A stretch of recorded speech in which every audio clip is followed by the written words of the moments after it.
గణతంత్ర దినోత్సవాన్ని పురస్కరించుకుని మాజీ మంత్రి మేడ్చల్ ఎమ్మెల్యే మల్లారెడ్డి బోయిన్పల్లిలోని తన నివాసం వద్ద జాతీయ జెండాను ఆవిష్కరించారు.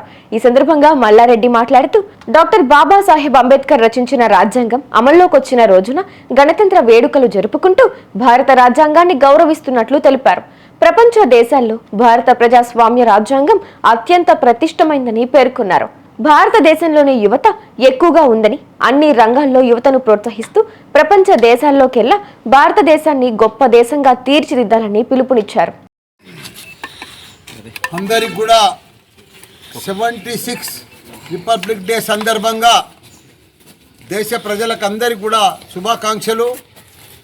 ఈరోజు మన డాక్టర్ అంబేద్కర్ బాబా గారు రాజ్యాంగం రచించి అమల్లోకి ఇంప్లిమెంట్ తీసుకొచ్చిన రోజు కాబట్టి అందరం ఆ రోజు బాబా సాహెబ్ అంబేద్కర్ గారు రచించినందుకు మనం అందరం కూడా కులమత భేదాలు లేకుండా అన్ని కులాలకు న్యాయం జరిగేటట్టుగా రచించిన రాజ్యాంగం ప్రకారం మనం అందరం నడుచుకుంటున్నాం. కాబట్టి ఈరోజు భారతదేశం ఇంత పెద్ద దేశమైంది. 140 కోట్ల ప్రజలతోటి పెద్ద ఎత్తున నడుస్తుంది ఈ రాజ్యం. ఇంకా ముందు కూడా రాబోయే రోజులలో ప్రపంచంలోనే మనమే నంబర్ 1 రాజ్యంగా కూడా అవుతామని కూడా మనవి చేస్తున్నాం. ఎందుకంటే ప్రపంచంలో అంతా కూడా ఎక్కడ కూడా యువత లేదు.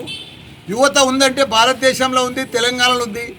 ప్రపంచం అంతా కూడా చైనా కానీ, జపాన్ కానీ, కొరియా కానీ, అమెరికా కానీ అంతటా కూడా సీనియర్ సిటిజన్స్ అయిపోయినరు.